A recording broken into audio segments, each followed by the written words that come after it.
event today. My name is Audrey Simmons, and I'm one of the executives of Atheists. And tonight, I'm looking forward to this event. We have Ijabla here and Tavian, the host. Just to tell you how the structure of today is going to be, we're going to have a little conversation with Tavian and Ijabla, just to set the mood to really talk about some of the issues. Once that is over, there will be opportunity for people to ask questions, to make comments, and to have your input as well. So it will be a two-way thing, so hold your questions to the end. I'm going to hand over to Tavian now, and enjoy the evening. Good evening, ladies and gentlemen, and welcome to this event organised by London Black Atheists called An Evening with Raymond Ijabla, an atheist in the Boko Haram Terrorists. And welcome to you, Ijabla. I haven't seen you for a while, so it's good to see you again. Thanks. And welcome to everyone. I'm going to start by asking you, because I'm sure there are probably some people here who don't know what Boko Haram is. And essentially we're going to be talking about your experiences with Boko Haram, experiences of your loved ones, Boko Haram, and just religion in general. Yes? And how it's affected us in Nigeria. So, for the benefit of the audience and those who don't understand what Boko Haram is all about, would you like to explain what is Boko Haram? Okay, well, I will maybe start with just a brief summary. So, Boko Haram is an Islamic terrorist organization, a group of jihadists who want to impose Sharia rule on a secular state, Nigeria. I think they've been going on for about, maybe coming up to about 10 years. 10 years now. And when Boko Haram first started in Nigeria, it was a tiny cell, tiny group of people. The government, well, the story as it goes was that their leader got killed extrajudicially by the Nigerian state, and that enraged the followers who before this were just basically just a group of disenchanted Muslims, as it were. So that enraged them, and then they started hunting down police officers, burning down police stations, and before long they started to kill Christians. To understand why there wasn't much reaction really initially from the Muslim community, you really need to understand a bit of Nigerian history. If we've got the time, I might come back to that later. So at the start of that, they were just attacking Christian churches and all that. And there wasn't the sort of outrage one might expect from the Muslim community. And then, as Boko Haram became stronger and bolder and more daring, they started to attack fellow Muslims who didn't share the... On the other side of the fence, if you like. Absolutely, yeah. Okay. So then they started to attack and kill them, and burn the mosques and assassinate their leaders, and so then it caught everybody's sort of attention. Now the president at that point in time was President Goodluck Jonathan. Again, you need a bit of Nigerian history to understand power dynamics that was playing at this point in time. Stop me if I'm going on. Well, I was just going to say, so they did nothing up until their leader was killed. And that's right. What is their gripe now? I mean, I understand that Boko Haram means that Western education is forbidden, yes? Yes. So, to answer that question, if you don't mind me just explaining why Jonathan didn't do anything. So, when the British left Nigeria in 1960, they left power in northern Nigeria, which is predominantly Muslim, felt in some sense that power was their birthright, as it were. And the rest of Nigeria, southern Nigeria, if you like, predominantly Christian, didn't have power.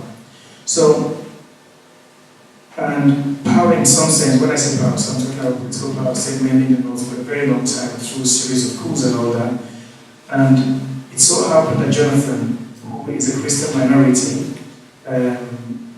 felt that, he was persuaded by his advisors, I think, that Boko Haram was actually a group of Northerners trying to take power away from him. Therefore, he ignored Boko Haram. So if you don't mind, just interject. So it wasn't a case of they had an ideological, religious battle. It was more of a political. No, exactly. So this is what I believe his advisors told him.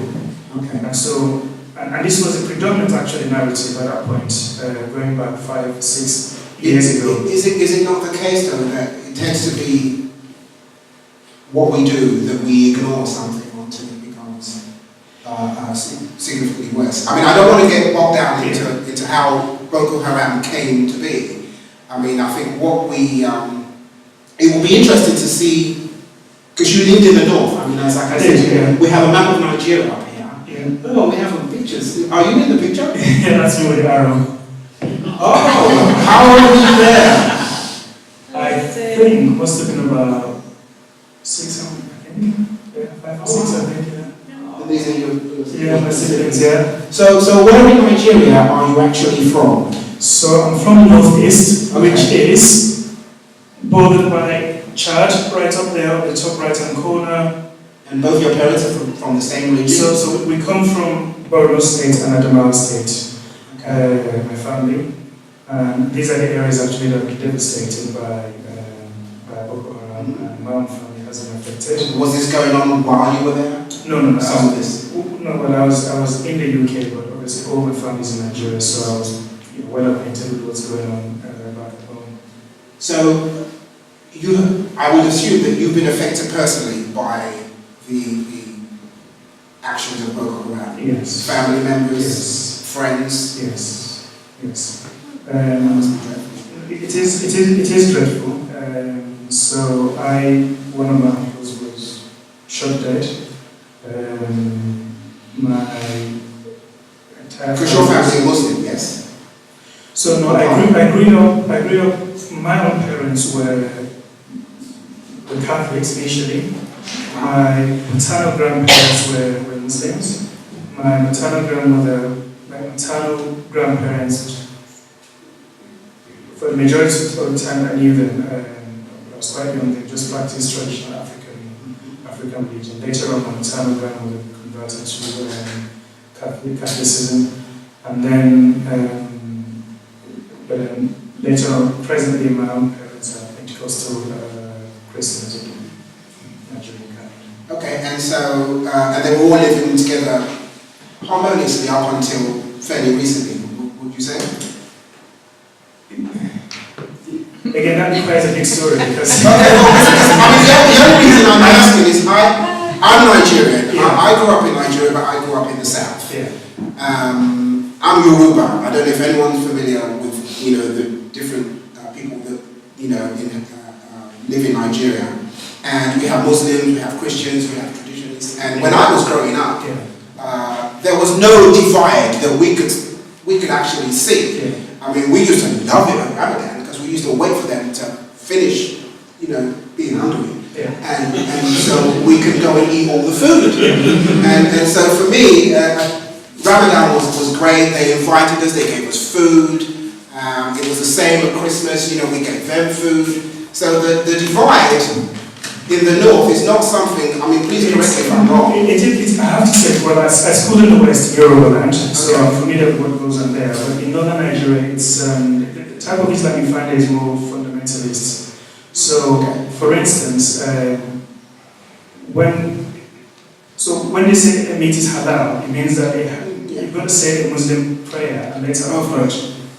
What does that actually mean? Well, that's what makes it halal. So it has to be slaughtered by a Muslim, and then it's clean enough, for the Muslims to consume. So when we kill animals at Christmas and we gave them to our Muslim neighbors, they didn't really eat it because it was slaughtered by Christians. So what we used to do then to appease their sensibility is to get your Muslim neighbor to slaughter your own ram or cow or whatever it is, and then your Muslim neighbors can then eat it.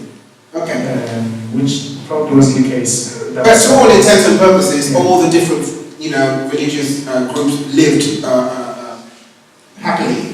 They did, and I think it's maybe really important for me to just share a little history maybe about. Oh yeah, please. So let's go back to. So I come from a tribe called Margi. It's Marghi, some spelling might be. And if you went back 100 years ago, there's actually an American or Canadian anthropologist who's been to Nigeria when Britain first colonized Nigeria, and he's documented our lifestyle. I encourage all of you to look it up and just have a look and see. So, like you say, it was majorly peaceful. There were tribal, clashes here and there, and that type of thing. But you always have that. Yeah, my forebears, worked without. Sorry, I mean, it may sound embarrassing to people, but without much clothing, there wasn't, people were. Well, it's hot. Well, it is hot, exactly. Nobody was raping, anybody. The women were actually independent. A woman could just say to your man, sorry, I don't want to be with you, and she could just go off. And that was sort of life that we had. Now, when I was growing up, I remember then when slowly we started to have this conversion. So you would hear that in that compound, they're now Muslims, and then a few weeks later you hear, these other people have now become Christians. Sorry, when you say conversion, what? Christians? So they've changed from traditional, from our religion, which was the Christian, just our indigenous religion. Okay. So found with Islam and all that. Before you knew it, by the 80s, I don't think that there was any, I might be wrong, but I don't think that you probably find more than the pockets of people who still practice indigenous religion. Because that's still quite rife in the South. Well, yes, because it's all about history. So when the British came over, you will see that, you notice that all the capitals of cities around Africa are all at the ports and at the sea. So because they came by the sea, the Arabs came from the north, trans-Saharan. Okay. And even though the Arabs were in northern Nigeria probably earlier than the British, but they were much more forceful. They brought Western education, and we'll come to that in a moment. And the West and the South is actually more liberal compared to the North, to northern Nigeria. And so once all those conversions happened, there was peace, but you could tell, even as a child, I could tell that it was an uneasy. You could tell that things were going to start having problems. So, for instance, when I was growing, I stayed with my maternal grandmother, and I went to Islamic school because they were Muslims, and you learned to recite the Quran. And at that point, I thought, even as a child, I was thinking, but you're just reciting, it's not. You don't understand. You're not trying to understand. You're not trying to understand. You just basically recite it. And once you finish reciting the whole Quran, so you crammed the whole Quran basically, you just recite it. You got a prize, and there was like a little party, and everybody was happy, and that sort of thing. That was your achievement. So you speak Arabic? I've lost it now because this is many years ago. I don't know. So, but yes, I did learn to recite the Quran. So the problem then started where some Quranic scholars will start to say, these are armies. Armies means what's that? Army. Okay, so they will say the Christians are armies, which means they're pagan. And that's where the problem starts, because you start to define them as the order. Okay, so these people are different from us. And before this, we're all the same people. So one tribe, but then literally split along 400 religious lines. Well, it's interesting you say that, because isn't that what religion does really well, is to divide people anyway? Absolutely. Yeah. I've always felt that an ideology that says this is the only way and you have to accept it or we're going to roast you, there's a problem with that, ultimately, isn't there? You're absolutely right. And they will say, if you don't believe it, we're going to hurt you. Yeah. I've always thought that if you claim that something is true, you shouldn't need to coerce anyone into accepting it, right? And so when you say that they then claim that the Christians, see, what I don't understand is Christians and Muslims apparently believe in the same God, right? Apparently. So how can they be pagan? Well, I don't know. I mean, it's no, but so carry on. No, it's a good point that you make, which is that religion, I think it divides more than it actually unites. Okay, so within a fold, they say they are one, but actually, you know, as when you go into that fold, then you find there's a tiny division, and then the groups separate, And then another. so it keeps going on all the way, which is why, you know, if you went to Nigeria, there's like a church on every street. Sometimes within the building, you'll find 3 or 4 different churches on different floors. It's funny, for Muslims, and you have... Oh, should I have Muslims? Well, I don't see a lot of mosques in Nigeria. In Lagos, there are churches everywhere. Oh, yeah. As a matter of fact, I wouldn't be surprised if you get in on a bus one day and there's a church in there.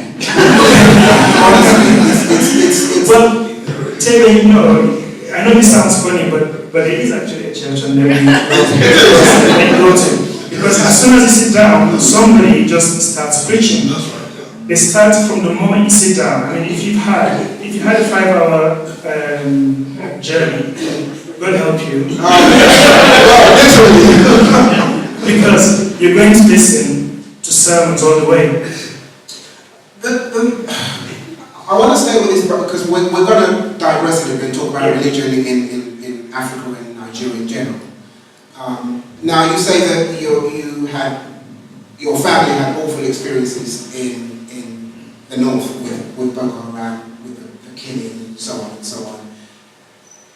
In your opinion, would you say the literature acts as the bedrock for all these? I mean, you know what I think about religion, but we won't go into that. Do you think the ideology itself? Because I've always said, when they say something is a religion of peace, I've read some of the literature. No. You know, by their very nature, they're intolerant. But again, like I said, once you claim this is the only way, you must accept it, or we're going to hurt you, that tells me everything that I need to know. I mean, I don't know what you guys think. So it will be interesting to see what you think. What underpins what they do? Well, I don't know how many people have read the Bible or the Quran. I've read both. Yeah, but what I find surprising when I came here is that actually lots of British people don't know anything about the Bible. So, for instance, when I tell my wife about the things in the Bible, she's just like absolutely shocked and she thinks, how can billions of people believe this story? And I say, well, it's there, and I open it and she thinks that's shocking. So, to answer your question, does it have a basis in religious literature? The answer is yes, because if you read the Quran, there are lots of commands or lots of injunctions that say or recommend that you actually fight the disbelievers. And it says really horrible things about people who do not share the faith and to kill them and all that. Now, but I know people say it's all about how you interpret it, because people are responsible ultimately for how they interpret scriptures. It's interesting you say that, because there's only one passage in the Quran. It's my favorite. I mean, I absolutely love it. It's the one passage that tells me everything I need to know about the belief, 456. And for those of you who haven't actually read the Quran, it basically tells you that the people that reject the message in the Quran, Allah has a special punishment waiting for them. You love this. Because apparently you're going to be roasted. Kind of like a kebab. And when your skin is consumed, he has a skin recycling plant somewhere nearby where you're going to get more skins. And this supposed to go on over and over and over. And you have to ask yourself, what? This is what's going to happen to you for not, generally not being convinced? Now, how does that breed tolerance? I ask anyone here. So it's a good question you said, convinced, because I think that's, this is the problem with faith, because you don't reason it. In fact, you get punished actually for reasoning. Reasoning is not rewarded, it's belief that is actually the virtue, or supposed to be what's virtuous. Yeah. So the issue is, if you come up with a story, so for instance you say to me, a pink unicorn gives me a back garden. Okay, so what I'm going to say, well, show me it then. Because if I see it, I'll believe you. You'll believe too, yes. Okay, but that doesn't happen. But then you're expected to believe it, and then you get punished for actually for casting doubt. For casting doubt. Yes. This is something that is really legitimate. You really want to believe. I want to believe. I want to believe that God exists and He cares about me. I want to believe that story, but it's not there. You don't see it, and then you get punished actually for honestly and sincerely not being convinced. Yes. We'll come back to the whole Boko Haram issue, but I'm really interested in what led me to disbelieve, and Christians are. I come from a Christian family. My mother, I'm sure, thinks she's related to every pope that's ever lived.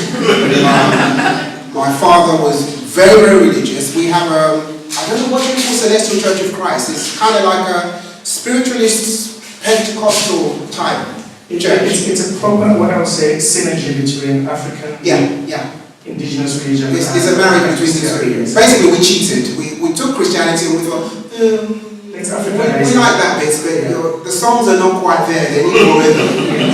So we kind of added a bit of swing, and then we got rid of the shoes. That's right. Yeah, they don't like shoes, and they all wear white gowns. I don't know how common are they in England though. I don't, because it's cold here. So I've seen them wearing socks now.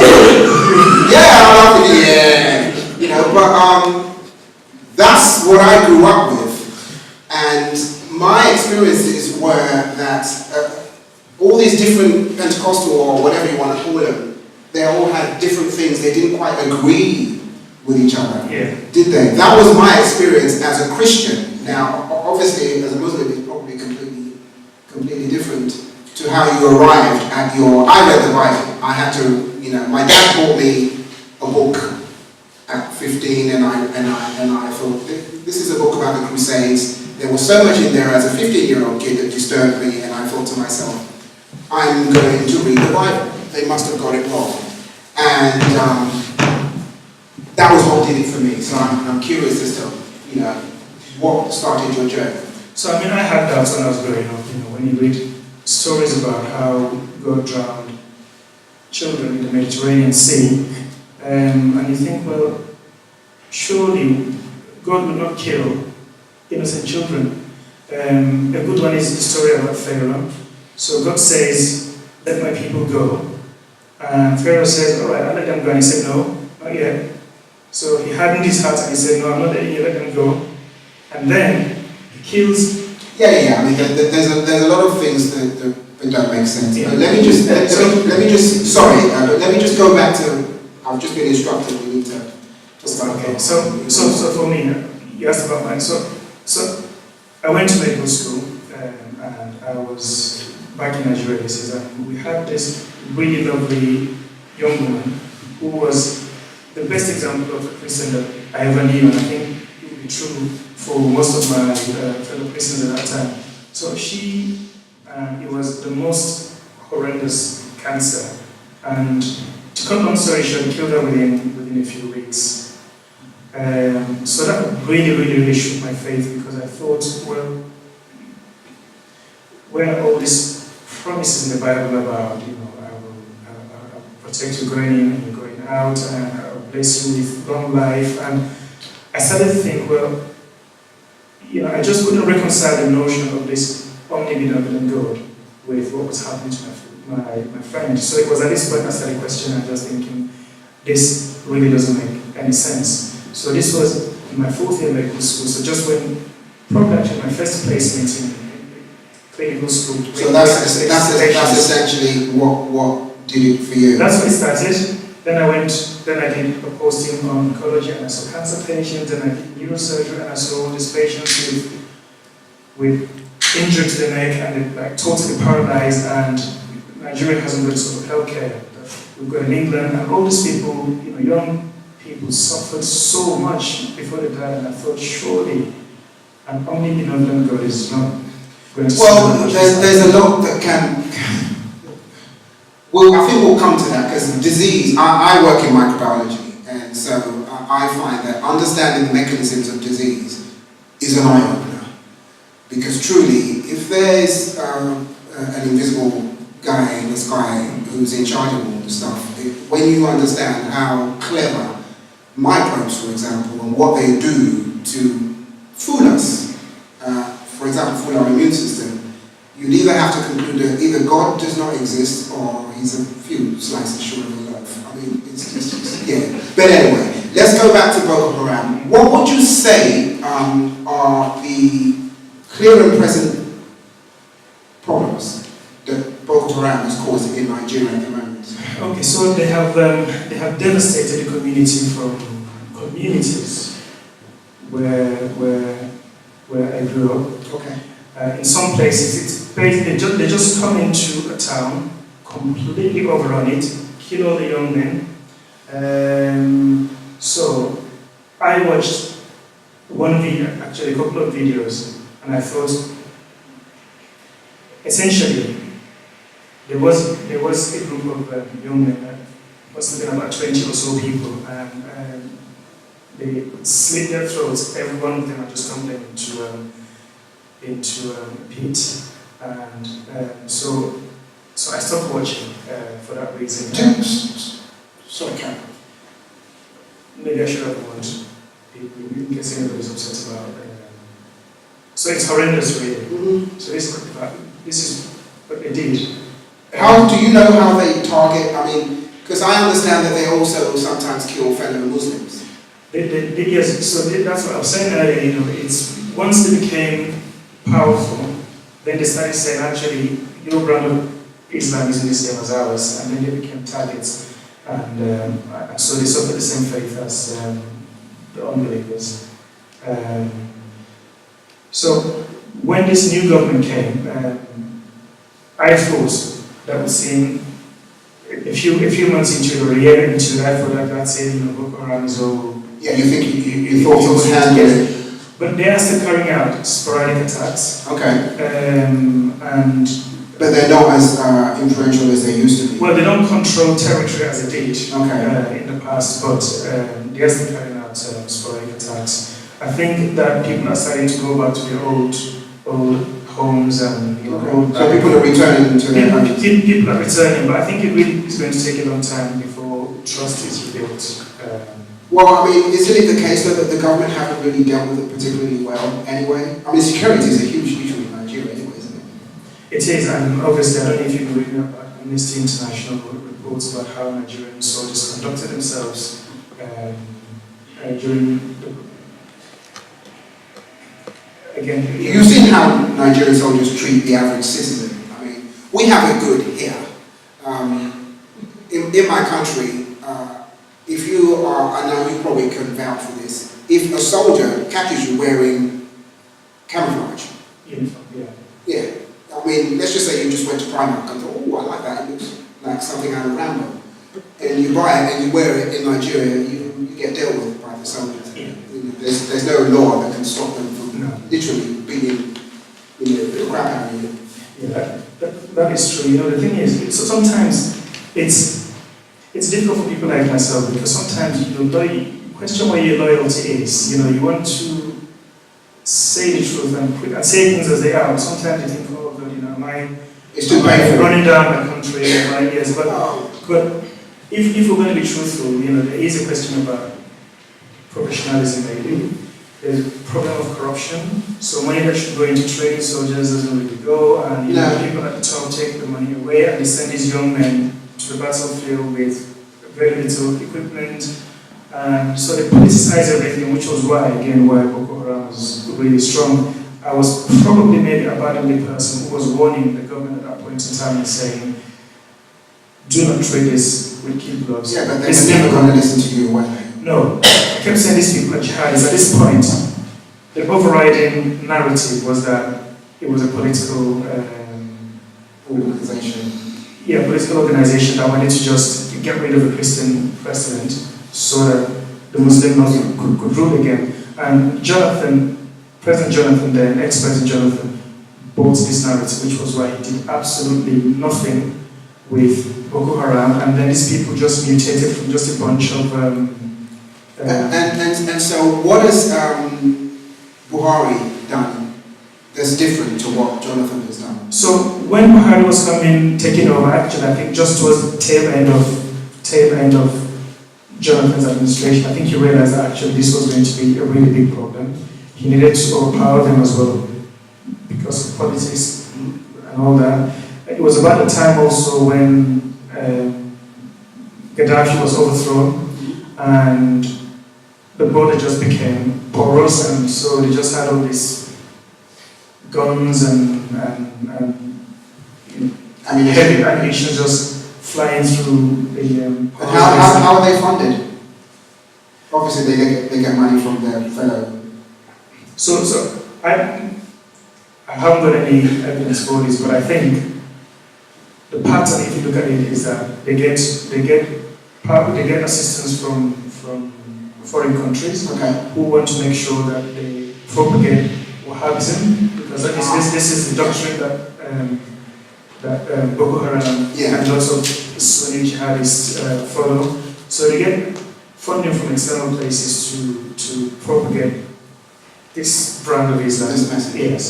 But then, so we had the porous border, so things can just get through, plus a government that was totally complacent and wasn't interested. So all of these factors just meant that Boko Haram just mutated into this horrible terrorist organization. So Buhari then got some assistance then from, I think, Chad, possibly Cameroon, I think. Okay. So there was like a little coalition who then started fighting. And I think this was how they managed to capture some of the territory from... And to kind of... deter their progress. That's right. So what is the state of play now, right this moment? So like I said, they're still carrying out sporadic attacks. I don't think that military power is really enough to defeat any form of ideology. No. So, and this, I think you need to have counter-narrative, and this is partly one of the things that we try to do on Facebook and blogs and all that sort of thing. Because if you undermine the ideology that allows these people to flower, yes. Yeah. Long term, that's how you overcome it. Not you can't kill an ideology with military. It is. We were talking about this earlier on today, and talking about how religion really does get out of jail card in our countries. We're not allowed to question it. We're not allowed to criticize it in any shape or form. And that doesn't even apply to just religion on its own. It doesn't even apply to a whole bunch of stuff. Yeah. Now, the interesting thing is, can you see any progress with this whole Boko Haram issue anytime soon? No. I think what's going to happen is that we might have Boko Haram might dissipate, and then I think that we're going to have something else, because the things, in my opinion, that have given rise to Boko Haram we have to address them. So we're doing nothing really, like I say, about undermining this ideology. So that's one. Another important thing. So again, I need to just talk a little bit about history. So anybody heard about the Almajri? These are the schools that they send the kids. So they're madrasas, yeah. So they are the Islamic schools. And what happens here is, so Nigeria is a really massive country. The best example I might use is, let's assume that a kid is born in Edinburgh, okay? So to parents who have no money, okay, probably maybe their source of income is a tiny store, a tiny shop, if I say shop, how do you describe the store here? It's literally a table where they've got just... Like at a car boot sale when you have a store. Yeah. So it's that sort of thing here. So that man will have about 4 wives, possibly about 20 children. Okay, so he is not going to be able, the family has not got the means to look after the children. So this child then gets transported down to Plymouth, okay, where he knows nobody, he just knows an uncle. An Islamic teacher. So he stays under the tutelage of some Islamic scholar in an Islamic school. So he recites the Quran in the morning, goes off wandering around just begging by the streets, and they get taken advantage of because, you know, they have no family. And I'm talking about kids who are like 5 years, 6 years, you know, the sort of age I was up there, as you can see. So nobody looks after them, so they go around just begging for food, and they get abused. There are quite a lot of them as well. There are quite a lot of these kids. Lots and lots of them, yes, lots and lots of them. So no family there at all. In the evening they go back beside the Quran, and then they just sleep rough. And so that's the life. And they do this until they are, I don't know, maybe 18. So no education? No education.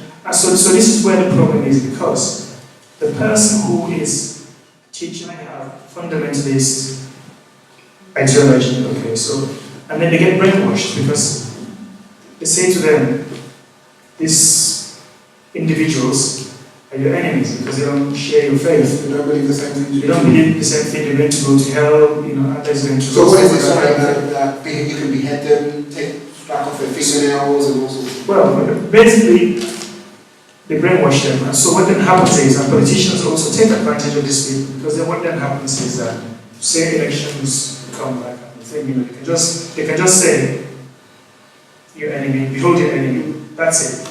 So on a Friday, after we come out of prayers, they just start slaughtering and attacking people. So to all intents and purposes, it's a very difficult problem. We haven't even begun. Absolutely. So we haven't begun to address or touch this at all. So because what's then happening is that this child who has had no form of education, has not been empowered in any way, is going to do exactly what his parent has done.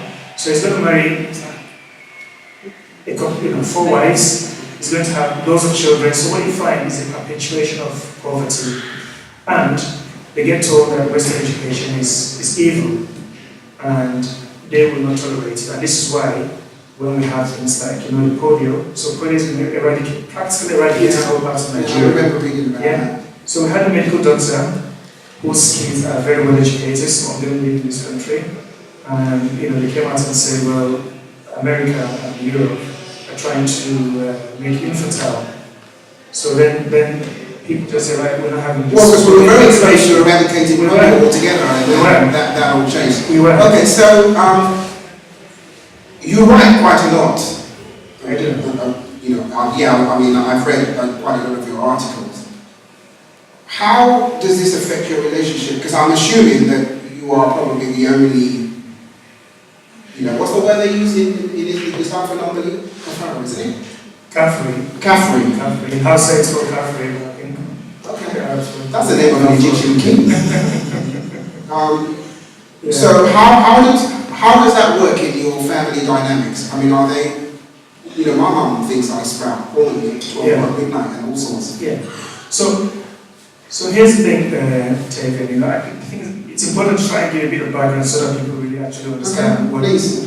So we've been talking about Islam, but actually the brand of Christianity that we practice in Nigeria is also really fundamentalist. It's absolutely toxic, It's, I don't know if you listen to people who listen will think, what a country, but it may explain, because I think, right, I think that what is missing when you hear Western scholars describe the problem in Africa is religion. They never mention the danger or the destructive effects of religion in Africa. Everybody just talks about, Well, I think it's very easy for them not to, because we are also tied to religion, even though it's just maybe somewhat a bit more remote, and we've we've had a look at it and thought, you know what, that doesn't work for us anymore. But us in Africa, we still think Jesus is from Nigeria. Yeah, true. That is true. But this is what I try to maybe explain to the audience, just give them a little bit background so they understand, because otherwise it's difficult to wrap your head around it. So what you find then is that pastors tell, so we believe in witchcraft, okay? Well, all societies have kind of believed in some sort of witchcraft. It used to be the case here, there used to be witch trials, people used to be beheaded, it still happens back in... We still burn witches, yes. We still burn them. And so what's happened is, because if you read the Bible, it talks about suffer not the witch to live, do not allow a witch to live. Yeah. So what we've done is we've syncretized this Islam, Christianity, because they're both there with our Western roots. So these foreign religions have actually allowed these beliefs, superstitions to flower. To flower, yes. Absolutely. So that's what's happening. So I'm saying this because I'm going to ask you a question about what my parents think and all that sort of thing. The reason I said that is because the brand of Christianity we have is such that we believe that your pastor tells you that actually your mother, who has carried you for 9 months, gave birth to you, fed you, sent you to school. I have a personal experience from exactly just that. And they tell you, well, actually, you know that job you lost. She's responsible, she's a witch. Yeah. Oh yeah. Is someone just go, what? So it wrecks relationships, it causes a lot of distrust, brothers stop talking to each other, husbands think their wives are trying to poison them. Basically, how it is whatever happens cannot just have happened through the normal course of what happens in life. So if you stub your toe, it's my enemy. Yeah. They left that stone there. Yeah. If you can't get a job, it's my enemy. They're doing some kind of juju, I can't get a job. If you have diarrhea, it's your enemy. It just goes on and on and on. Yeah. There's never... we seem to think everything that is wrong has a spiritual connotation. Yeah. And they often say that things that happen in the physical actually start from the spiritual. You remember that expression? Mm-hmm. And so you go to some churches and when you hear them praying, it's like being in... when you go to a zoo and you're trying to feed animals and they're like all excited and all that, it's that sort of noise that you hear. It's intense. People are sweating, people are like, gyrating and rocking and you hear things like die by fire, this is praying against the enemy, die by fire. Well, the religion says you're going to be, burnt by fire if you don't believe it. Yeah, so it's crazy, it's frenzic, it's madness, when you hear this sort of thing. So I mentioned that because it's important to understand how it affects family dynamics. So when I stopped believing for a while, I just kept it to myself because... Oh, you have to. It's the safest thing to do. You don't announce to a Nigerian parent, I don't believe anymore. No, you won't even finish the sentence before a shoe hits you somewhere. That's right. And in some respect, my family is actually quite liberal. In northern Nigeria, they are. But even then, as I kept that secret to them, because in northern Nigeria, we used to know that if people converted to a different religion, this is particularly the case actually with Islam. Your family has a right to actually kill you because it's honor killing, Mubarak is...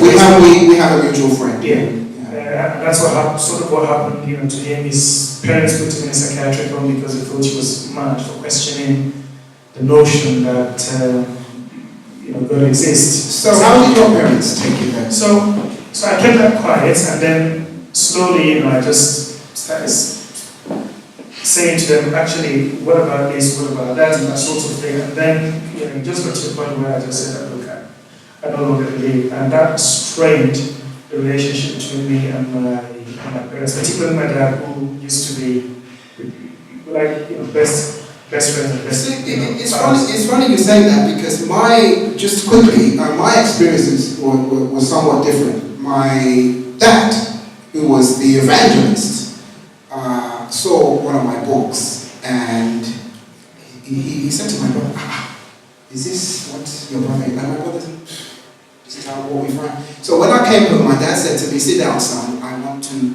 talk to you. and he was holding Richard Dawkins' The God Delusion. So I knew exactly what he was going to say. And I said, Dad, before you give me a lecture, because you know, Nigerians will know, you've got to get a lecture. I was too old to be slapped at that time, so the lecture would suffice. I said, before you proceed to give me a lecture, give me half an hour of your time. Let me explain to you why I hold the position that I do. 3.5 hours later, my dad said to me, you've turned out exactly like I imagined. And I didn't know what he meant. I said, what do you mean, Dad? He said, you were a nightmare as a child. Question this, question that, question this. And then when we send you to your room, you say, oh, you mean you don't know the answer?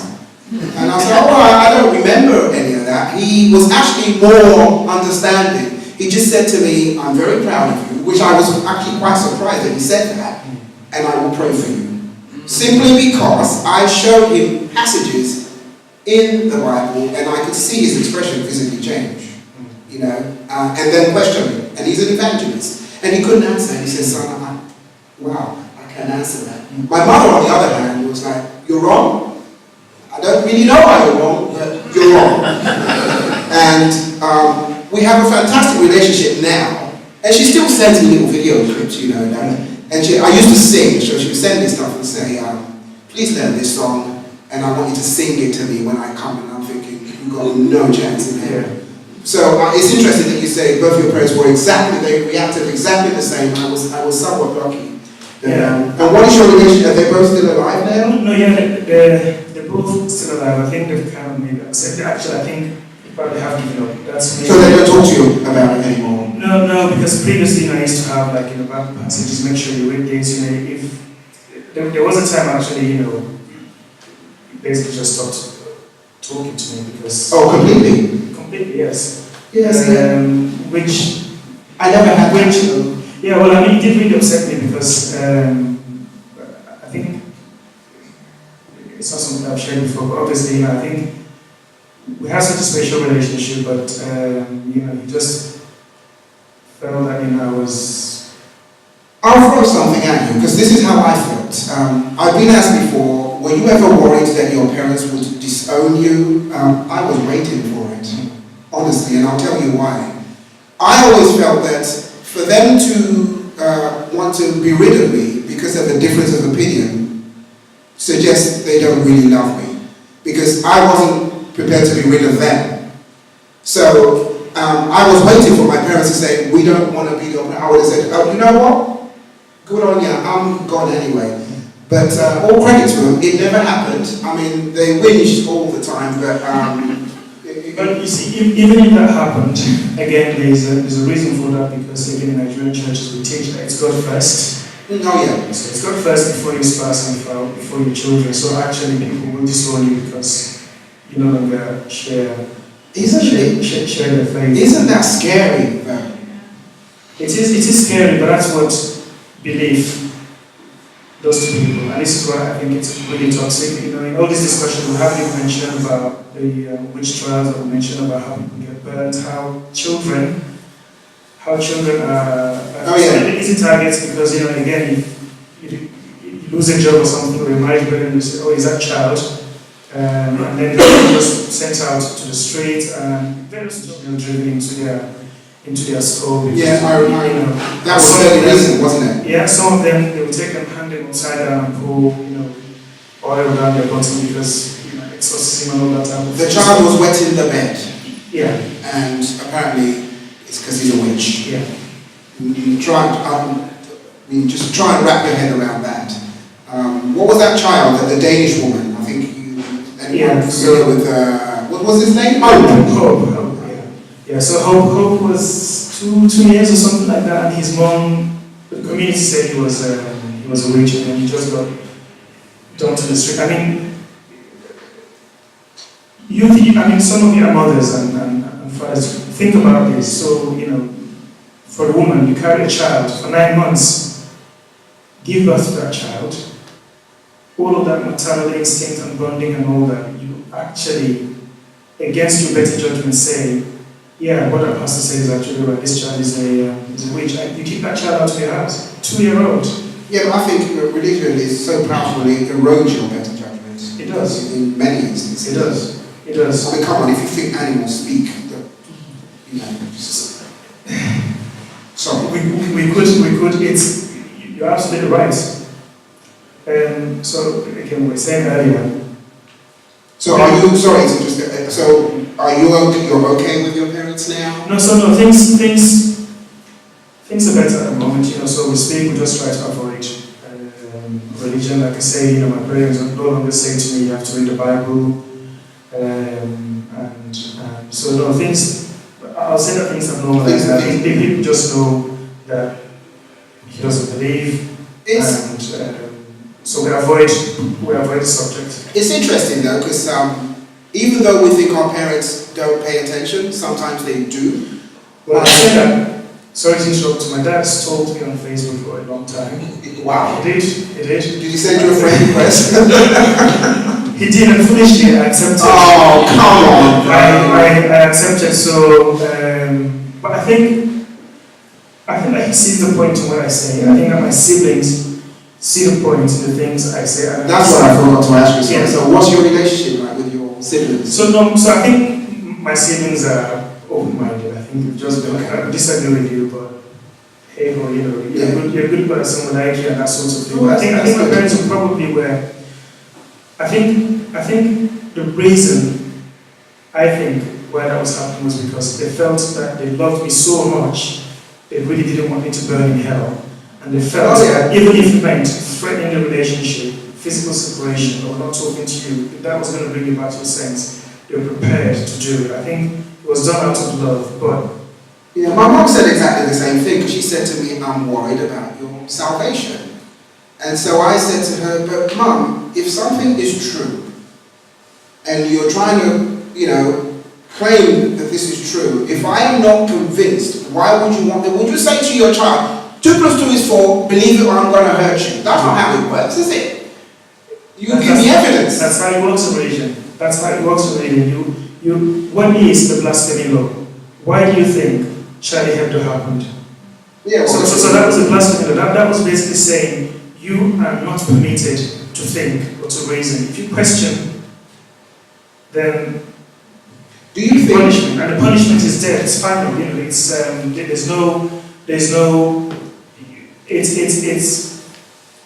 questioning earns you a death sentence, because reasoning is what actually would undermine religion and destroy religion. Because if there was evidence for something, why would you believe? Why would you need to believe something? Well, you wouldn't. I mean, if there's evidence, you have proof, and you would know. Exactly. You know, but exactly. Unfortunately, it's the baggage that we have to carry from the infancy of our species. Religion was our first attempt at trying to understand the natural world. Yeah. And so you can understand why we go, oh, lightning must be some... The voice of God. Yeah, genie in the sky. Earthquakes, volcanic eruptions, disease. Yeah. And unfortunately, because we've had it for so long, it's going to take us a while to get rid of it. I don't think it will ever, you know, be completely eradicated. You're now having new age religions that are probably just as kooky, but, you know. Yeah, but if I am prepared to live with a religion if it's not harmful, if it doesn't divide. So if somebody just says that, so for instance, the Jain, I was going to say so, you know, they are so pacifist, they wouldn't even kill an ant. I have no problem with a religion like that. It's the one that says, this is the final truth. If you don't believe it, you're damned. That's when we have problem. And so, you know, the witch hunting, homophobia. Yeah, it's you know, you say this person who doesn't believe is an unbeliever and therefore he's deserving of death. It's when religion claims that it has the final truth. That's where the problem is. It's sad. It's a huge problem. It's probably one that our species is going to have to face for a little while. I actually wish we had a bit longer, because Audrey's looking at us. Okay. Because I was actually beginning to, you know, really enjoy myself. I think we'll probably do another one of these where we really delve into the claims of religion and why, quite frankly, it's just not true. And on that note, I would like to, I don't know if you have anything else to say. I was just going to say, okay, if you don't mind, mine. I think it wouldn't be useful or helpful if we didn't or if I didn't explain how different my life has been since I stopped believing. So by the time I left medical school, I was totally agnostic. I just felt that if there was a God, it really wouldn't be the person that is described in either of the books. In either of the books. It wasn't so. And so then I came to this country, and then there was all this talk about gay people getting married. And I was thinking, what is that? I mean, like Blasphemy. That's like blasphemous. Why would anybody do that? But once I got to the point where I stopped believing, and I was absolutely convinced, like 99.9% convinced that if God existed, it wasn't that person described there. Suddenly you think, so why do I hate gay people? And you think, but there's no reason to hate gay people. Why would you hate gay people? They're not doing anything. Why would you want anyone to burn in hell? Yes. So then I started questioning that, and I thought, well, the only reason when I interrogated, I came to the conclusion the only reason I ever did was because it stated so in the Bible, and I was socialized that way. So that was one, gone. Number two, witchcraft, witches, and I thought, well, I've never seen any evidence for this. Nobody has. Yes, it does mention that in the Bible, and I think, well, I've no need for that. So that was out of the window. Then it came to gender equality, and I used to think that women should be quiet, where men are, and they're inferior, subordinate to men, and it's the man is we still have it now. We still do. Yeah. The man is the head of the family, and so my wife, who was then a girlfriend, so we're having this conversation, and I was saying to her, you can't have two pilots, you can't have a pilot one subordinate to the other. Yeah, so we're going to take joint decisions, and I really maintain that. By this time, I wasn't involved, and I said, so we will take joint decisions and all that, but ultimately, I think I'm still the head of the family. And she was like, so let me get this right. So you're my head, and I was like, well, it says so in the Bible. And she said, so, but your head is an invisible man. I thought, ouch. I never thought about that. Yeah, my head is an invisible man, right? Okay, so let's change that then. So that was out of the window, and after that, I thought, why? Women are just as capable as men are. So that was out of the window, and a host of other things. So I've stopped being superstitious. I question everything because I think that our society and humans are better when you question everything. Never trust another fellow human. What they say. Question a fellow mammal, yes. Yeah, he's a fellow mammal. He's a fellow Homo sapien. You've got to question everything. I have to say that it was the most rewarding thing I'd ever done. Yeah. I was 15 years old, and it took me 2 years to read the Bible in its entirety. And I started by thinking I was insane, and at the end of it, I was pretty certain that whoever wrote them was probably insane. And 30 odd years later, I don't regret a thing. Yeah. It's that fear of hell, isn't it? It's the fear of hell that causes all of these things. And again, that's gone because you no longer think like there's somebody watching who's going to punish me. That person doesn't exist. So I can live my life and do what I think is best for myself and for my society. I just have to say quickly, even if hell was real, I'm quite happy to go. I could do with a tan anyway. I just think that you don't need, and I'll say this again and again, you don't need to coerce someone to accept something if it's true. Yeah. You convince them, and that's the end of it. We could go on talking about this till forever. But I'm not going to let you. She's not going to.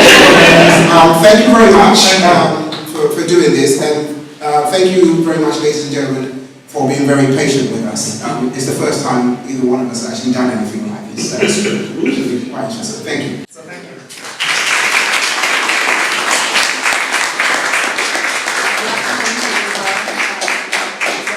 An interesting talk. I wanted to open it up. I wanted to talk about, Boko Haram, what people think, what people thought, what people's views are. And I wanted to really kind of get your interaction at this point, and to kind of put you in the spot. Yeah, but just to kind of, open it up and just to kind of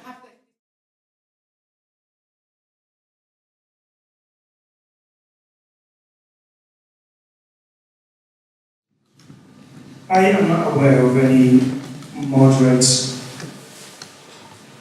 Islamic movement in Nigeria, and that's a really actually difficult question as well to describe, because who decides what's moderate? What is moderate?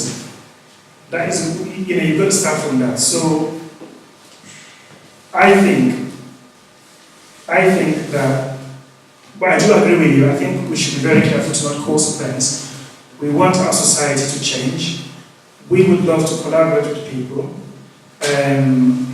But how you define moderate, I think that's a really difficult question to answer. For me, if you're a Muslim and you say, well, I don't believe in apostasy, I don't think apostates or unbelievers should be killed, and you are willing to accommodate other faiths and allow them to get on with their business, I think we could work together if that was, your view.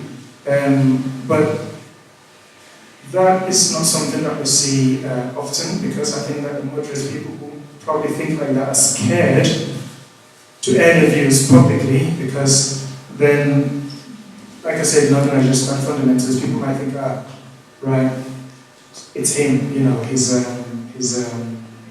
he doesn't believe in he thinks that apostates are the same as us. And that could really put you in trouble. So I think that people are scared to talk that way. The good thing that I think is happening, though, is that Facebook is in some sense a bit faceless, and so people are actually going there with alliances and just the photo of the dog or a cat or something, and so you can't. We know. Yeah. So they are having this discussion, they're having these debates, and possibly maybe this is what I think is going to really transform the face of religion in Africa. That's how I see it. So I think that social media has been a really potent force for us. And between you and I think we must have about 200 friends in common. And when I say possibly more than that. Yeah, I would say probably 1,000. All right. So no, yeah, because when I started writing, Tavian was one of the few people when I came out public to say, look, I've got a problem with Christianity. I published this, in Nigerian newspapers on my Facebook book. You're one of the first people. So Tavian said he's been by himself for like 30 years thinking, am I mad? Because I've spent the last 20 years thinking I was insane. Yeah, because I think, well, there's no reason to think like me, yes. But now we've got this sort of community, and when I first met Tavian and Lola, I thought, it felt like I've known you guys forever. So I think that Facebook would help us. I must keep it short. Thank you.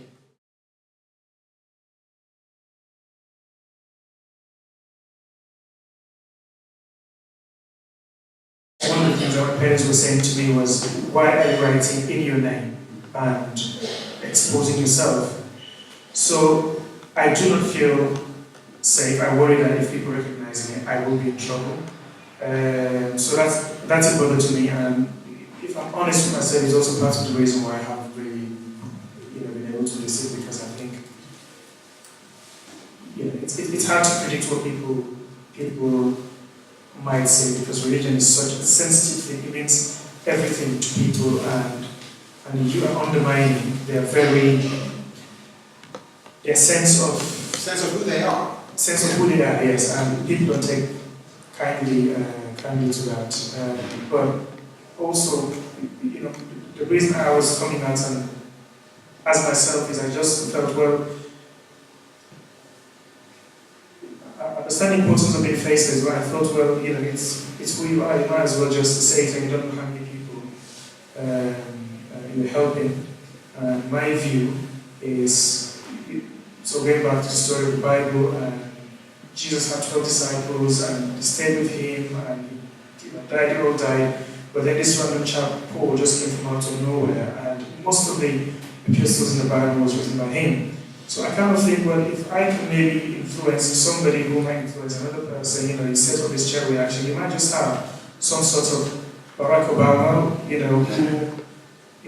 who will just take this whole thing to a whole new level. And what we need is to liberate the minds of our people, because that's the problem that we have, because if we think right, then I think we will act right. If the way you think is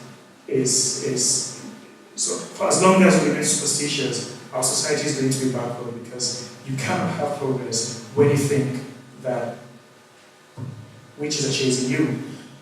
When you're a fatalist and you think you can't influence or change things around you. I'm going to take you, then I'm going to take this. I'm going to take it here, and then this is my move on. Take it here. Hi, thank you very much. You mentioned a bit about how Boko Haram went into villages and killed all the men. But you haven't said much about what they do to the women, and of course, how we've heard of them mostly is through the Chibok girls and what happened to them, and I think some of them are still missing. And I'm interested in their whole approach to women and whether that's getting worse or better. Okay. So, the story that I have heard with my own family was when they came to this village, they just overrun it. Any man that they found there who is like combatant, age, just slaughtered. And in the vast majority, what they did was to just take the girls and off they went. So when they overran the place, I think they just had it was like some sort of mini caliphate, if you like. And there were no unbelievers there, so it was their society. So they didn't need to. It was just a mini caliphate. In the case of the girls that they abducted, there is a slave market, so they take them away and they marry them, share them out, as it were, really, to amongst themselves. Some people were sold, they had children for them, they forced them to convert to the religion, and that was. I mean, it is horrendous, and sometimes reading some of these stories is deeply upsetting. Do they sell them within Nigeria, or do they sell them outside? Well, so northern Nigeria is a really porous border. Like I say, it's really. By the time you get into sort of Borno, it's semi-arid. And the borders are rather porous over there. So again, this is how weapons go. Yeah, absolutely. This was how weapons were going back and forth. Trans-Sahara. So it's quite porous. And so again, these areas between Cameroon and Nigeria is quite mountainous, quite hilly, and you just cross over and then in a different country, and that's it. Are they still abducting girls? Well, so at the moment there's normalcy. So the Nigerian army has recaptured most of the territory that had been taken by them. So I think life is starting to return back to normal. But like I said earlier, I think the distrust is deep, and I think that's going to be a while before it's restored.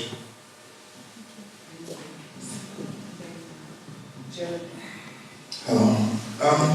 Let me ask you a question. If imagine you've been made the government minister in charge of rehabilitation in northeastern Nigeria.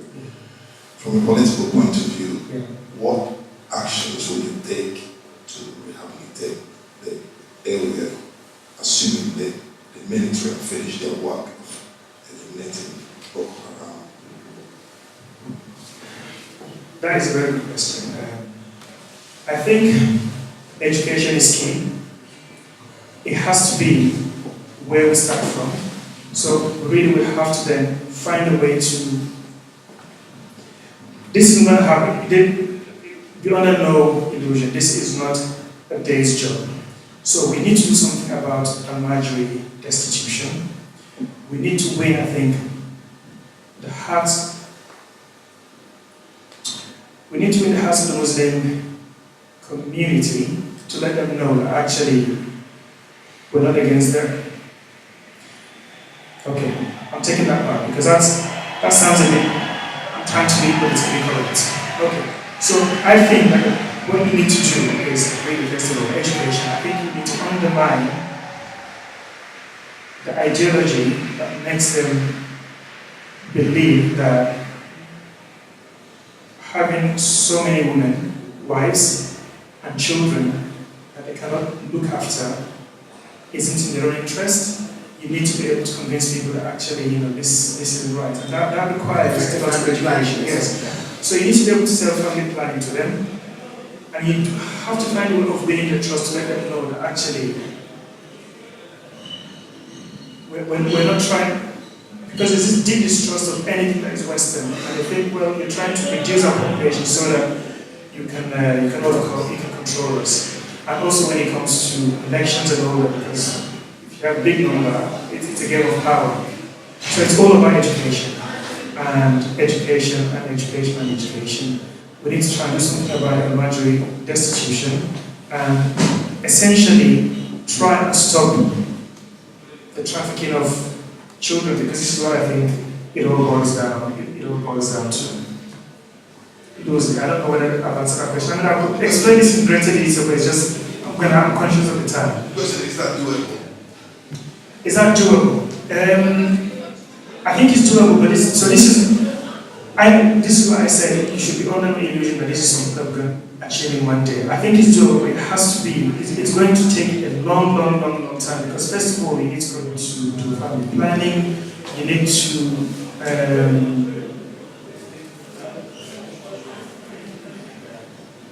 I'm conscious that some of the things I'm going to say might offend people who are listening, so I might be Be offended. Come on. Yeah. Say it. Don't hold back. Okay. So there's child bride marriage. The reason that happens is, as we know, I know some Muslims might contest that, is because in some passages of the Quran, you could read and see that Muhammad got married to a pre-pubertal girl. And some people would contest that and say actually she was much older, but he was a 50-something-year-old man, she was only a 6-year-old child, and that's the reason why we struggle in northern Nigeria to be able to say, let us stop child bride marriage, because you're wrecking people's lives. Because if you educate women, you educate the whole family. So you give the woman education, you empower her, she has a job, the kids do better. And if the kids do better, you're going to have a better society. And if we cannot solve that problem, this Boko Haram problem is also tied to it. You're not going to be able to solve all that problem. So it's actually a lot more fundamental than that.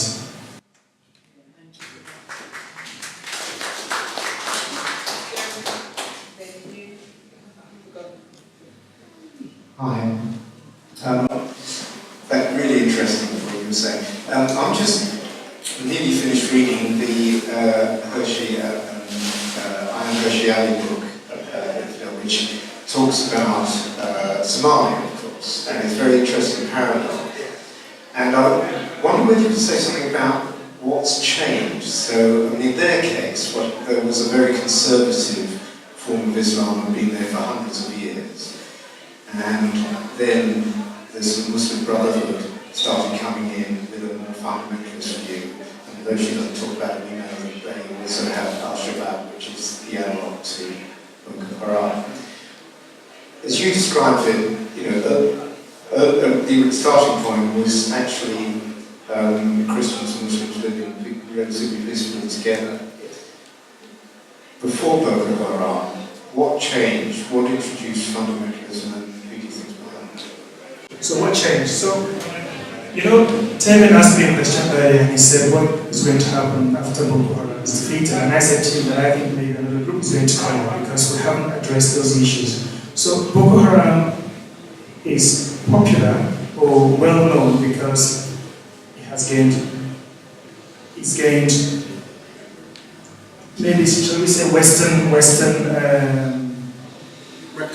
recognition, yes. And they've, with them powerful media, projected globally. But actually, before that, we had Tatsine. This was in the 80s. So again, they were like a fundamentalist group in Nigeria, so managed to crush them. And again, before that, there have been pockets of this violence between So like I say, you come out on Friday afternoon after prayers, and then irate Muslim youths just start attacking and burning church. So it's always been there.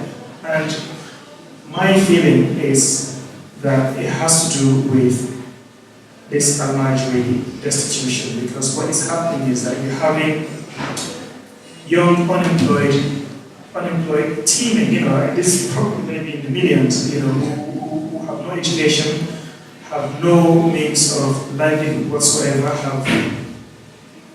again, I'm trying to not be offensive, because I'm not trying to be offensive, I'm just stating it as it is. Yeah, I'm just trying to say it as it is. I just highlight this problem so that we can do something about it. But it's almost like they have no sense, no purpose in life, and they have no direction.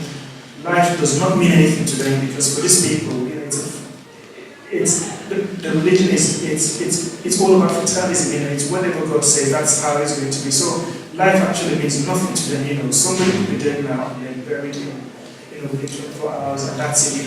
That's how we'll build it. So life holds very little value, as it were. So for that reason, until you address these issues, you can see why it's so easy if someone said to them, this person is your enemy. And the other thing I forgot to also mention is that you get rewarded obviously for killing somebody for an infidel, because you don't. What do they give them? Money? Well, they get purchased. So this is like your duty. You've got breach of an infidel. So it's toxic. And the only way we're going to be able to check that really is to educate people and cut off the oxygen supply to the fire. If you do that, then hopefully this will change.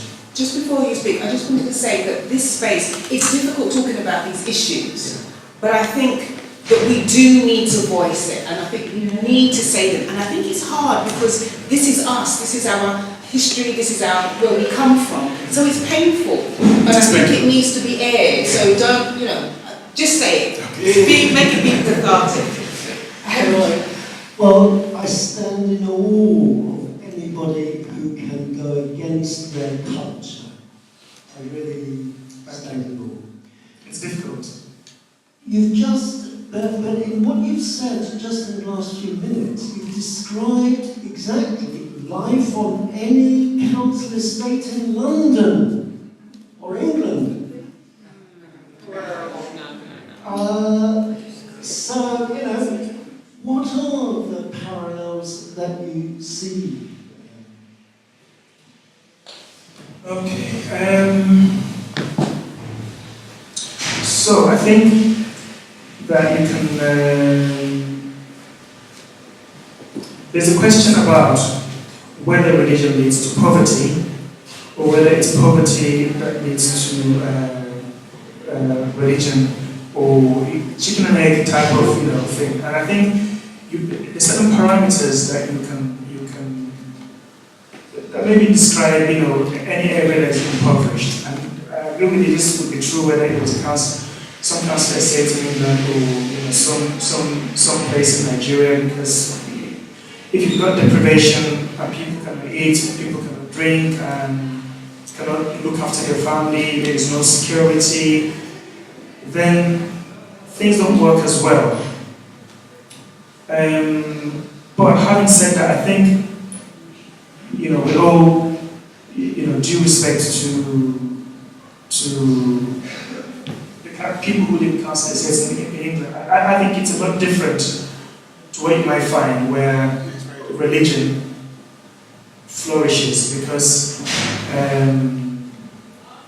you can get killed for stupid reasons, or like I said, families don't. It breaks families, it breaks marriages, people don't have health care because they believe that God is going to look after them, and they go to these people who take their money, don't make them better, they get richer. And when I worked in Nigeria, we used to see people who come with stage 4. This is cancer that is from getting to me. I've never seen one case here in England, and I've been here, 10 years, long enough to see that. So we used to see people who would have cancer that's broken the skin. I mean, you can see the cancer and you can smell them from the end of the corridor. People used to have yes, air freshener to try and just. Wow. So it's that bad. And I've seen people who have cancer of the back passage that is so bad that it's just leaking out. And I mean, it is dreadful. And lots of these people are people who could have sought help sooner, but they didn't because they've been told that prayer and fasting can cure their diseases. And when they come, there's nothing that you can do. And because the doctors don't help them, because they end up dying, the pastor will say, well, he went to hospital, they didn't help him. And so it perpetuates again that myth, because then people think, oh yeah, he went, he didn't get help, so I better just go see the pastor. And then they go see the pastor, they collect their money, take everything, and again, the cycle just keeps repeating. So it's, there is some similarity, but I think that maybe there's more differences than there are similarities. Raymond, it's quite an interesting talk, given many things you said there. I have to agree with you. But we live in Nigeria at the moment. A solution has to come from somewhere. And I'm of the opinion that we have two aspects to this crisis. The first thing is mostly the northern political elite. A governor of, I think it was Borno State, who admitted some years ago that the Boko business is probably the fault of northern leaders. He didn't even say the federal government, he said mostly northern leaders. But some Nigerians now have argued that this is just more than the northern leaders per se. Some are actually asking now that Nigeria should pull apart. That this crisis, that we don't share the same values. I don't buy that. I think it's wrong. I think it's the wrong step. But some people are arguing now that we should pull Nigeria apart on the basis that the North does not seem, they don't get the same values with the South. They want the country to split. What is your opinion on this? Or do you think that is the way out, or the northern politicians should really focus on trying to resolve the deep issue? Many things you raised, I absolutely agree with you, to solve this problem, or at least do something about it to mitigate the effects. So when we had a problem with Kanu, I wrote an article on Sahara Reporters and I said that we are all Biafrans. And so there are people who suffer. So the problem it's multifaceted basically in Nigeria. We've got a problem with corruption, but then you have people who suffer in Borno State as much as people who suffer in Southern Bayelsa State. This is southeast, south of Nigeria, where all the oil of Nigeria comes from. It's probably maybe as impoverished as the village where my mother, grew. The water is poisoned. They have just shelters built along the course of the river. So again, this is where you get conflict. You think I can't be talking about Nigeria, like a country like that in front of foreign audience, but it is the truth. So people go to in the water in the river, and they drink from there and they wash from there. Okay, so that is the amount of deprivation that you find there. So the suffering is across the board.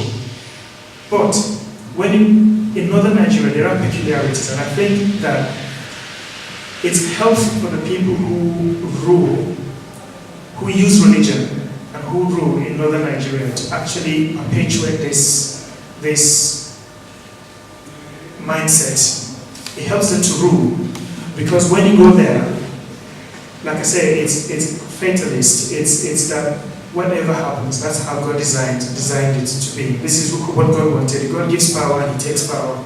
So they are happy actually with their life being that way, because this is how the leaders want them to believe.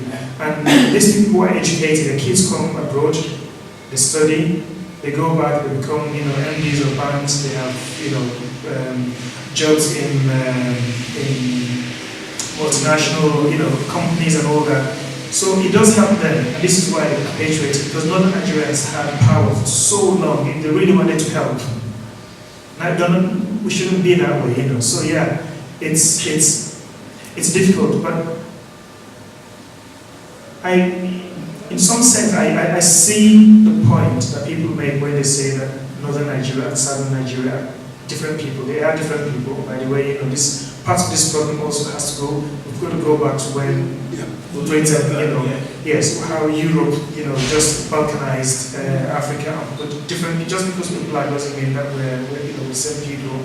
So they balkanized Africa and just shared them, drew boundaries arbitrarily, and just put people. So it was divide and rule as well, So they put you there and say that's your enemy, and your brother is your enemy, and then you just keep fighting each other. If you did that, then they can carry on, ruling you. So that's also part of the problem.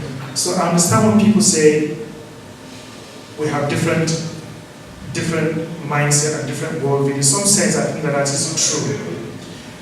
I don't think that we are ever going to have a revolution in Nigeria because I think we're too divided along ethnic, religious lines. I don't think that's going to happen.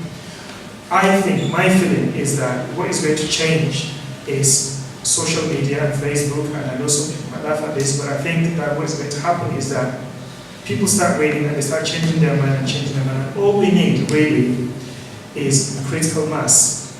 It's much like if you look at a water pump or a dam, the way a dam works, it keeps building up and you have this massive potential energy. One more drop, it just tips the balance, and that's it. So the revolution becomes unstoppable. I think that is how Africa is probably going to change. So I don't think that is going to happen in, Not anytime soon. no, not anytime soon. I think that the change will come, but I think it's going to be really slowly. Thank you. We've got Samuel and then Mohammed. Thank you very much for your time, woman. I actually grew up in Maiduguri. Just to give you an idea of the kind of place it was so peaceful. It was actually called a home of peace. You could have your church services all night, and we never leave the doors open in the deepest parts of the remote area. We never had fear of anything. I remember going down to Lagos, I think in 2006, and 2 months later, that was when Boko Haram started. I've forgotten the exact year. And I remember my younger brother calling me, saying, "Sam, they're chasing me. And all of a sudden, the phone went dead. I was like, "Look, I'm in Lagos, what can I do?" I told my members then I would offer up a prayer. But I still have a few friends and loved ones that my family has moved down to the southern Kaduna. But looking at the whole thing, I would say it has 2 sources. The first is political and economic. So when Jonathan came into power, as you said, the Tassini were around back in the day, but they were trampled by, I think it was Gowon at the time. When Jonathan came into power, the Northerners were not happy with the fact that the Christian was in power, and so they mobilized all these young people to cause issues and take back power to the North. So I think these philosophers, Seneca the Younger said that religion is a tool for rulers. It's nothing more than an excuse, it's nothing more than a tool. And economic in the sense that if you look at even in the Niger Delta movement, they're having issues,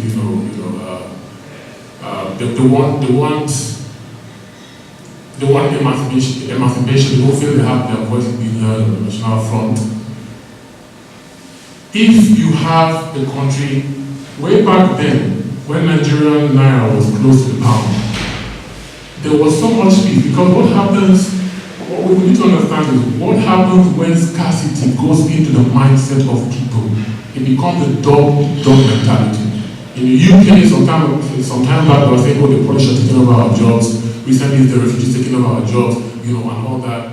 If you look at this, and burning cars and burning properties and all that type of thing, usually that is the traders, people who just come from outside with this ideology, send it to them, and then, but you can see again where that catches very easily, because these people have had no role models as it were, and there's millions of them, and they've been taught all this while these people are your enemies. So when somebody comes with us a fiery message, and that's it, it just sets them off, and that's how it happened. Just quick point of correction that about whether Nigeria is a secular state or not. I'm trying an interview with Obasanjo clarifying that according to the constitution, it is not a secular state. It's described as a multi-religious state. Okay. Thanks very much. That's important. Because you made the point a few times that the people of the North feel this entitlement to govern, and that when somebody from the South becomes a president, then they gang up and do everything they can to undermine the Southern leader. You know, can you explain what is it? Because if you look at the Northerners, the Southerners have a very poor opinion of Northerners in terms of their educational achievements and so on and so forth. What is it that makes them think that they can govern, or they're entitled to govern? And then why is it that Southerners, when the Northern person comes in, why don't they give that person the same treatment and try and undermine them? Well, maybe they do. Maybe you can tell us. Yeah, so there's a few reasons why that happened. One is that, again, the type of Islam that we have in northern Nigeria is fundamentalist. They do not accept that an army is going to be, so an army is an infidel or an unbeliever, should rule the country. They believe it's got to be one of them. So that's one reason. But also, I think it also has to do with the way the state Nigeria was when Britain left. So northern Nigeria was ruled by, what you might call indirect rule through the emirs and all that sort of thing. It was easier to do that. And people like the Sardana of yes. So when he was alive, he pushed. It was Northerners first, then expatriates next, and then it's other Nigerians. And so, in some sense, it's you get indoctrinated. Actually, this is our thing. And so even with when you have a northerner who is a Christian like they don't enjoy as much support as another northerner who is a Muslim, let alone somebody from the south who is a Christian. And you know, they will try as much as possible to try and go back to how I would say religion is done. But I think this is probably maybe actually more political than it is religion. But I think it's just something that is just, you just go into society thinking that actually this is for us. Do you think it's more of, do you think they'll be more accepting of a Southern Muslim? Okay, that's a good question. Here's the thing. When I was in Nigeria, or when I grew up in the north, northern Nigerians don't consider northern Muslims do not consider Muslims from the rest of Nigeria as devout enough. Because one, they think they're too westernized. Okay, so they intermarry, they are more tolerant, some of them might drink, so they don't consider them devout enough at all.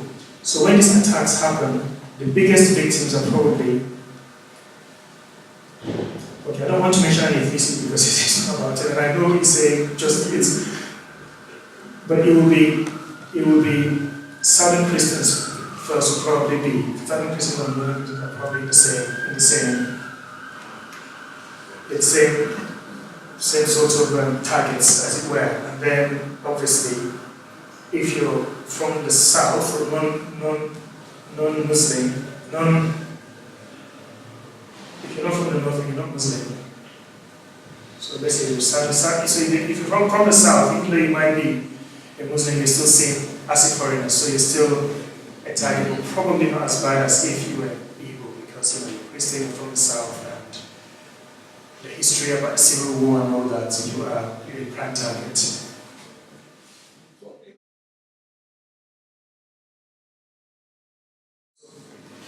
did everybody hear his question? He was wondering whether religious violence is driven mainly by mass violence. Who wrote the religious books? It's men, isn't it?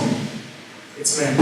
And that's why women are demonized by particularly Abrahamic, religion.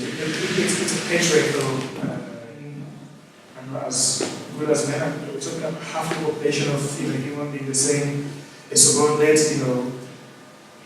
I might be wrong, but I'm sure that there is a part of the Quran I want to say. I might be wrong about this. If anybody knows the Quran understands it, it's a place to correct me.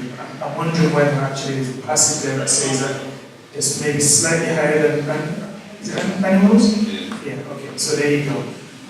So not about animals, it's more they say that men have a degree above women because of what they spend out of their wealth for them. Yeah.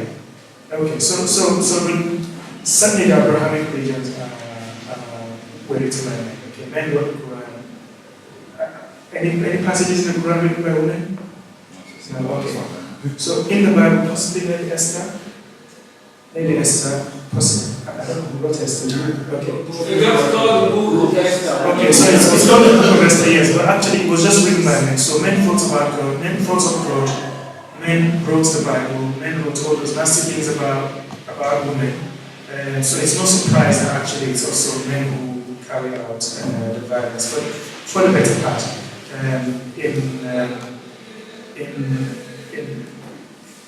So women have a role. Okay, so also when you go to heaven, the Islamic heaven, you get, a man gets 72 virgins or 70 virgins, but you ask yourself then what do the women get? They get their husbands back. So there you go, yeah. So that doesn't surprise me at all, because I think religion is the male gender. Doesn't that mean that we can't really solve problems of extremism without first solving problems of the way men are raised? That's interesting. That's an interesting question. So I really don't think that. I don't think that's only men who are driven to violence, because in the jihadists we've seen women going off to Syria and places like that. Maybe not necessarily to fight in big combat, but to serve the men, to bear children for them, to help them cook, to be their wives, and so I think that action is just as bad as the person who is a combatant in the front line. With regards to Nigeria, this takes me back again to what I was saying about empowering women. So, if you educate a woman, empower a woman, she is going to look after. We know that even from Western society, actually, the children do better when a woman is educated and she's empowered. And if you do that, so look at the family as a unit of society. If every family that makes up a society does that, well, you're going to have a prosperous, tolerant society. And I think this is, to me, the major difference between the type of Islam you see in northern Nigeria compared to the type you see in southern Nigeria, because you haven't got a majority system in southern Nigeria. And as you can see, they have evolved, if you like, they're more liberal in that sense, because the women are better educated, and so it's difficult for fundamentalist ideas that need to thrive in a society with an area where there is some sort of enlightenment, as it were. There's just one last question from AJ, and then we're going to move into Brazil. Go ahead. Thank you. I was wondering if you could tie together the fraught political history to the north-south divide that we've been discussing, with the social media aspect. We all recognise the benefits there, but you've come here and there's quite a lot of skepticism about the use of social media, about psychographics, Cambridge Analytica, who've also been active in Nigeria and also in Kenya, countries with very, very fraught political histories. Social media may, it seems to me, be useful in tackling religious extremism, exposing the Bible, exposing the Quran on YouTube, online, but it seems to me it is actually quite open to corporate manipulation to spread fake news and try to get people, especially uneducated people, with a history of tribal conflict and tension between them into a very, very counterproductive state. I'm worried about Nigeria. Yeah. So if I understood the question, is that about, was a question about fake news and... Just that although social media is a very useful, you say that it's a way of bringing people together, it can also be used by governments and by corporations and all that to be manipulative to those people who don't have that education, who don't have that enlightenment. They could still be manipulated by that same social media. Yeah, okay. I mean, that's a very good observation. In the Nigerian context, or let me say the African context, I think that maybe, I'm not sure that we're advanced to that stage where the government is using the yes, power media in the way it is used. Perhaps and journalists have been exposed to be operating in that way, either with the government or with other corporate entities in Nigeria and in Kenya. In the recent exposures from the Facebook whistleblowers and journalists and whistleblowers here in the UK and US. So it is, they are involved in manipulating public opinion in a very counterproductive way. Can I also say something about, specifically in Nigeria, Biafra, if we have another war, I will put it on social media, Facebook. There's a lot of hatred being spread by the Biafra movement. And hatred towards, especially the Yoruba people. The social media has a downside. No, it does. I'm not saying it's totally harmless, but I think if we are talking about religion or superstitions, I think that when it comes to that, I think you probably will find better value. I think that Facebook and social media will probably impact our society in a more positive way than in a negative way. Because what you find is people saying, questioning all of these religious beliefs, questioning long-held beliefs. So these beliefs are already entrenched in society. What you find in them is people starting to question them. So lately, for instance, we've had Pastor Deboye.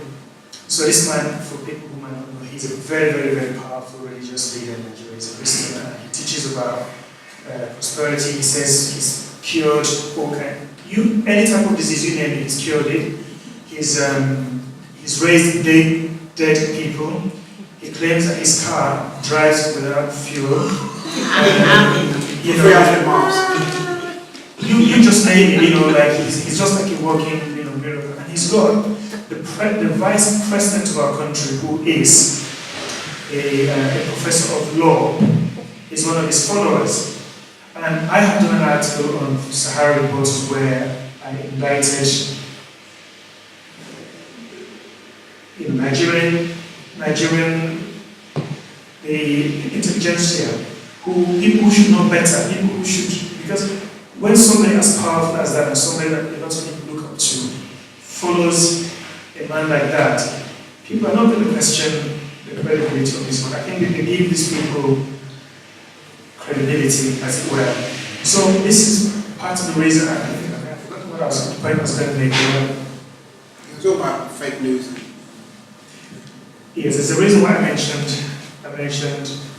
Anyway, never mind. But so I think some of these beliefs are already entrenched in society, and I think that what we find is, yes, I understand why I mentioned that point. So Pastor Adeboye has been using people's money, taking money from widows, unemployed people, the sick, and he would dress in like the simplest, cheapest. In the UK context, probably maybe you shop in Primark.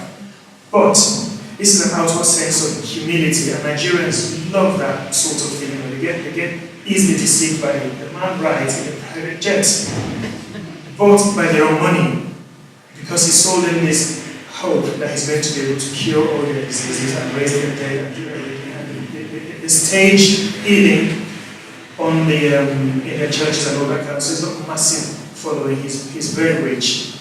At one point, he was asking people to donate 10 billion naira in UK money. That's going to be hundreds of millions of dollars, pounds. Okay, so one person donates that kind of money.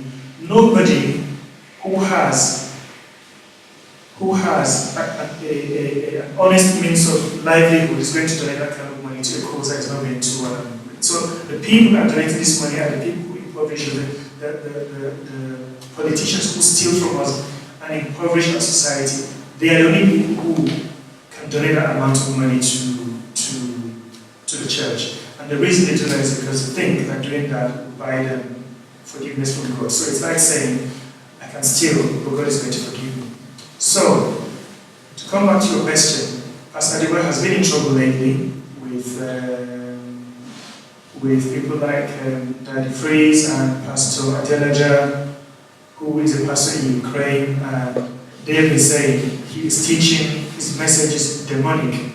And I think what you find is that actually it's cut off the supply of money from the churches.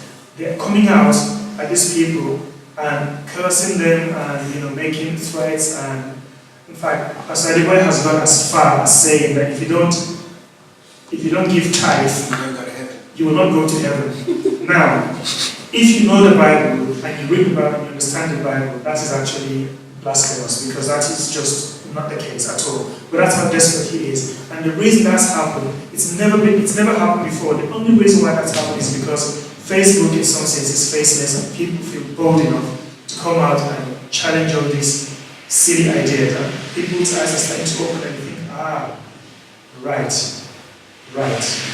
And when I started writing, I was calling out Pastor Adeboye. People were saying to me, aren't you scared? You're going to die, diseases are going to kill you, all kinds of things. And I was getting abuses and curses and death wishes and all that sort of thing in my mailbox. But suddenly people are actually thinking, do you know, I found my voice. This man isn't going to do anything. I can criticize him. So, in that sense, I think that as far as religion is concerned, the only way I think is obeying. Religion, I agree, but not for politics. Yeah, no, not on the politics. I do agree that yes, it can be a forceful dividing people, but it's the way life is. Some things brings good tidings, others, in another sense, it's. But we'll have to leave it and see what happens. Okay, I'm going to take one more. Okay, but I'm going to just one more, and we're going to bring it to a close.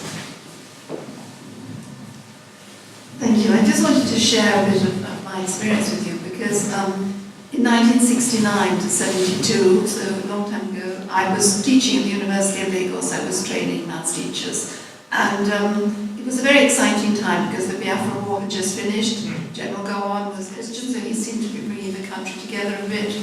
They just found oil, so it looked as if there was going to be money, and that was going to be able to address some of the poverty needs. It was so optimistic. Everyone felt, okay, it's been a turning point. Gowon was talking, everyone said after the Biafra War there would be a bloodbath. And then Gowon came ruling, and he said, no, we want reconciliation and reconstruction, and he wouldn't have any reprisals for the war. And I do find myself thinking sometimes, what's gone wrong? And I agree with you that religion, is part of the problem, and particularly the witchcraft and the superstition. But in those days, my boss at the University of Lagos, he was a Christian, but he also went and looked at the chicken entrails when he wanted to make a decision. He used juju as well, and he was a very intelligent man who'd done his degrees in the States. And I think people can live with religion. I think human beings are quite good at thinking two opposite things at the same time. And that actually religion doesn't necessarily stop you being an educated person. I think what we need, it is the education. I don't think also religion is best tackled head on. I think if you tackle it head on, you just strengthen it and read martyrs and so on. So I think, what's needed is to improve the education, which we thought we were beginning to do, but I think last time I looked, there are at least 70 million school-age children in Nigeria that don't go to school, so there's huge numbers of uneducated. And as you mentioned, a lot of them go to these very inadequate madrasas and, or some very poor schools as well. And I wonder about the more use of radio and broadcasting to try and get people to think critically, and, just because, obviously there's a huge amount of intelligence scattered around that enormous country, but a lot of it never really gets trained and developed and encouraged to think clearly. Yeah. And I think that may be one of the ways that, because schools are expensive and it happens, but it's slow. It must still happen. But maybe, do you think more use could be made of broadcasting and other media like that to help encourage people to think critically? Yeah. Well, thank you so much for those comments. I don't know why, it does really mean so much to me to see here someone like yourself as well, in Nigeria, and you know the system and you know the people, and for sharing those experiences as well about people who are educated in we're still holding those. And I totally agree with you. Religion allows us to compartmentalize, and you can find, what it teaches us that it's possible to hold two opposing views at the same time, but you have to find a way to let them work. So I think this is where cognitive dissonance comes in, but it allows you to deal with being able to hold these opposing views. The radio chat show, I think, is a really good idea. I think I'm going to be very honest with you. I was telling Tavian this, there's some days where I just think, just forget it, just it's enough, just leave them, it doesn't bother me, it does affect me. All my family lives in Nigeria, and even if all my family were abroad or somewhere where things are comfortable, I could never get all of my extended family. I've got friends there. It's where I come from, and sometimes it really doesn't. You don't know where your loyalty, lies, and you think, well, I'm comfortable here. Maybe I just maybe actually they deserve the treatment that they get, the exploitation they get. So it's really difficult. So we've talked about, and then other times when you maybe share a couple, you get some messages in inbox, and you think, maybe I'm making some difference because this person's actually said, thank you for that post, or you've helped me to look at things in a different way. We're going to have to all chat and find a way to be able to get the message across, because we just want to say that there is a different worldview. We have tried religion, it hasn't helped us, and maybe it's time to try a different way of thinking. Going back to education, I don't think that things have actually improved, sadly. I think what you'll find now is that we have this prosperity gospel. To me, I think it's one of the biggest enemies of Nigeria, not just corruption. It's intertwined with corruption, okay? It's done a lot of damage to Nigeria in a way that people cannot immediately see, because what it's done is here in the mind. It's corrupted our way of thinking. I keep saying, using that phrase and expression. It's produced a generation of Nigerians who cannot think critically. That's what's happened. Unfortunately, these people are now professors in universities. They are our teachers. They are our doctors. They are our lawyers. I just told you about our professor, the vice president of Nigeria, who is eminently qualified lawyer who follows a man who teaches that his car drives without fuel, and that he raises dead people, and he's cured every kind of disease you can think about. Okay, so it's fine if you say that you believe that Jesus did all of these things, or it happened in the Quran, or it's fine, because alright, but when you then think that actually a fellow man like yourself, not living 2,000 years ago, but like a fellow man like yourself can actually do these things, you know that we're in trouble. And what happens also is that when in classrooms, you will find the teacher actually is a lot of things that we start our meetings with prayers. It doesn't stop us from stealing money. It doesn't stop us from politicians from stealing money. It doesn't stop us from cheating on our spouses, and all the things that religion say you shouldn't do. We do all of those things, but we are so deeply religious. Now the Pentecostal, how it merges with corruption is that, so they take money from, like I said, from unemployed, the widows, the pensioners, people who are unwell, and it's a lot of money, by the way. It is a lot of money that these people make. Then, these are business people, business-minded people. So slowly, they gather this money, and then they start businesses. Maybe they might build a school, buy a printing press, write motivational books, buy up real estate, so they become really rich. And we know that they're going to be handing all of these businesses to their own children, and then they buy private jets, and then they buy all these posh cars, things that actually do not develop human capital. And then they say, this is evidence that God has blessed me, because this is the whole thing they teach. They're saying that actually when you're prosperous, that is a sign that God is with you and He's blessed you. And so, what you then find is that everybody in Nigerian society wants to be like them, because it shows that God has blessed them.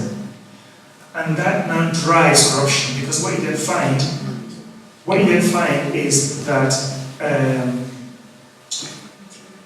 politicians also steal money, and then they buy absolution, they buy penance from God, because they think God is going to forgive them. And everybody wants to be this person who's got so much money, and your worth as an individual is tied to how much wealth people perceive you have, and how flamboyantly you dress, and how, the aura. So this is how it all happens, and people think once they get to a position of power where they have access to public fund, they think, look, I better just do this, because otherwise nobody's going to regard me. So if you went to a Nigerian party and you went in a regular car, people don't look at you. The people that they respect are the people who have got the most flamboyance around them here. So if you walk in an airport and you've got all these people following you, and you've got so much money around you, yes, everybody, people don't even question you, people just, be like, oh, well done, sir, what can I do for you? That's how it works. So, the prosperity gospel has destroyed critical thinking in Nigeria. If professors believe that to be a professor is not a small thing, it's not, because you spend all that time reading and reading philosophy and reading every book, and then you still believe that a car drives without fuel. Well, that's how much damage it's done to the psyche of our country. And the only way that's going to happen, I do agree with you, is going to be people like us who think differently, highlighting these problems, and hopefully, slowly, it would erode away this. I certainly think, just to add a little bit at the end, what you said about TV and radio, we were talking about this before. I think social media has been great, but it's not enough. Yeah. I certainly think TV and radio, I've been on this road now since 1983, and I can see a massive change. I mean, I have near enough 5,000 friends on Facebook, so do you, and engage at least one Nigerian every day. And some of them will follow silently and not comment. For one girl didn't comment for 2 years. Yeah, absolutely. And then send me a message saying, I learned something on your wall every day. And I don't even particularly talk about religion. I just post scientific articles. Let the data speak for itself. And so, yeah, radio and TV. I'm looking forward to the day when we have National Geographic of Nigeria and Cosmos being produced in Nigeria and things like that. And I think it will come. I just think that we have a long way to go. But we've started the journey, but we're just at the mile one, if you like. And just to say, if anybody was watching this program and they thought I could help these people, please reach out to us. You can reach us through the conveners, London Black Atheists. Yes, London Black Atheists. You can find any of us on Facebook, and if that's what you want to give us a platform, that would be appreciated.